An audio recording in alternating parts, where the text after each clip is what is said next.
conference, I'd like to now introduce a guest, Harry Smith. Harry is a survivor of the Great Depression, a Second World War RAF veteran, and an activist for the poor and for the preservation of social democracy. He has authored numerous books about Britain during the Great Depression, the Second World War, and post-war austerity. Harry, if you'd like to come to the stage.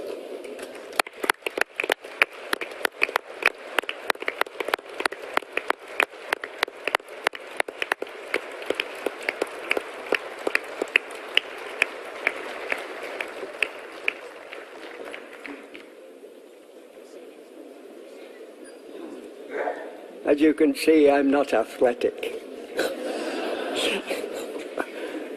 Well, I came into this world in the rough and ready year of 1923. I'm from Barnsley, and I can tell you that my childhood, like so many others from that era, was not like an episode from Downton Abbey. Instead,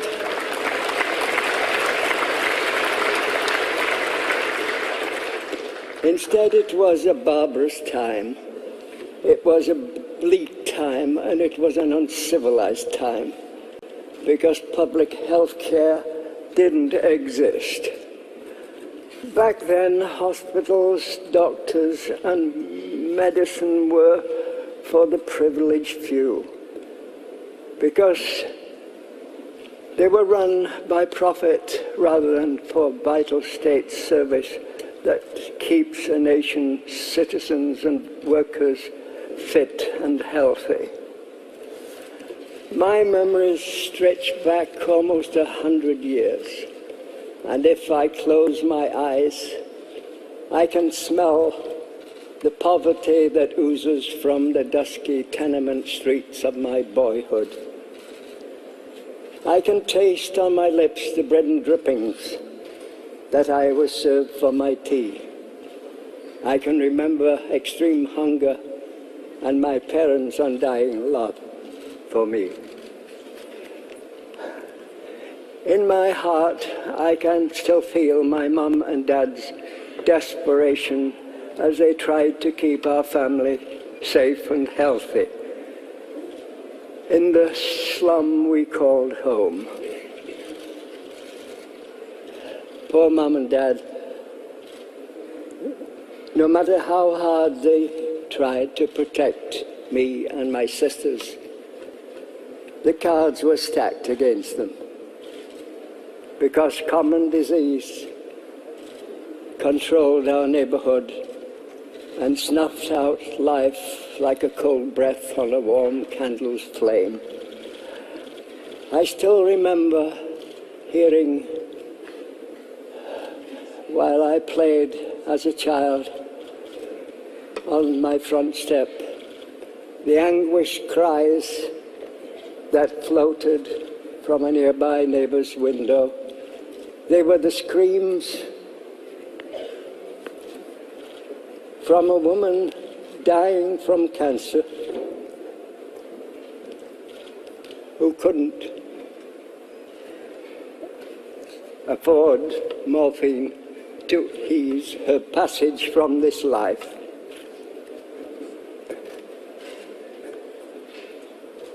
No one in our community was safe from poor health, sickness and disease. In our home, TB came for my eldest sister, Marion. Tuberculosis tortured my sister and left her an invalid that had to be restrained with ropes tied around her bed. My parents did everything in their power to keep Marion alive and comfortable, but they just didn't have the dosh to get her the best clinics, find her the best doctors, or the right medicines. Instead, she wasted away before our eyes until my mother could no longer handle her care, and she was dispatched to the workhouse infirmary, where she died at the age of 10, 87 years ago. Mom and Dad couldn't afford to bury their darling daughter. So like the rest of our country's indigent, she was dumped in a nameless into a pauper's pit. My family story isn't unique. Sadly, rampant poverty and no health care were the norm for the Britain of my youth.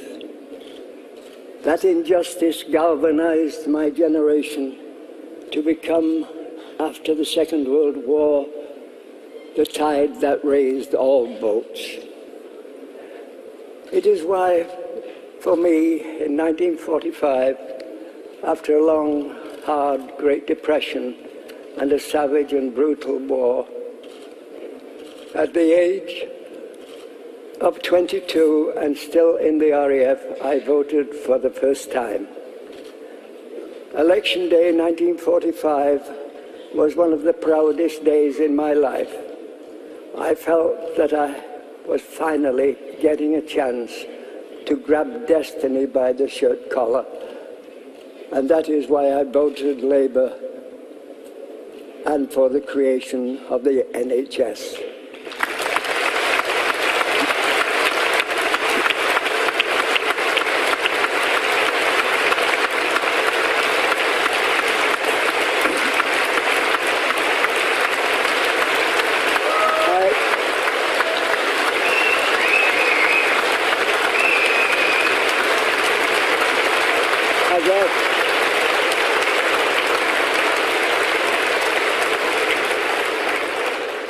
As I stand here today, my heart is with all those people from my generation who didn't make it past childhood, didn't get an education, grow as individuals, marry, raise a family, and enjoy the fruits of retirement, because they died needlessly and too early in another era of austerity.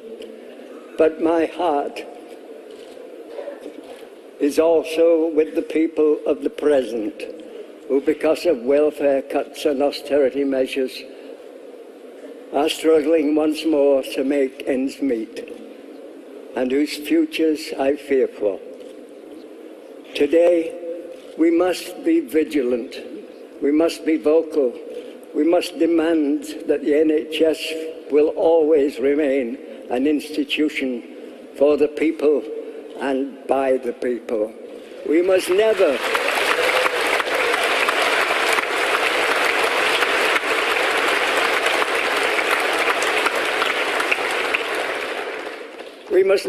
ever let the NHS free from our grasp, because if we do, your future will be my past. I am not a politician, a member of the elite, or a financial guru, but my life is your history, and we should keep it that way. So say it loud and say it clear in this hall and across this country. Mr. Cameron, keep your mitts off my NHS.